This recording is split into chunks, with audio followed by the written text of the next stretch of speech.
बजेटमध्ये 12 लाखांपर्यंतच्या पगारावर tax free आता हा झालेला आहे आणि त्यामुळे मध्यम वर्गाला मोठा दिलासा मिळाला।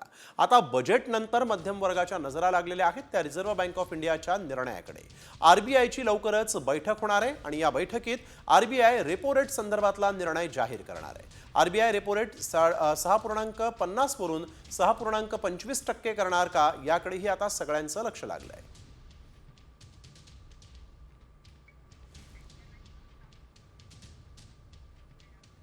बजेटमध्ये 12 लाखांपर्यंतच्या पगारावर टॅक्स फ्री आता हा झालेला आहे आणि त्यामुळे मध्यम वर्गाला मोठा दिलासा मिळाला। आता बजेट नंतर मध्यम वर्गाच्या नजरा लागलेल्या आहेत त्या रिझर्व्ह बँक ऑफ इंडियाच्या निर्णयाकडे।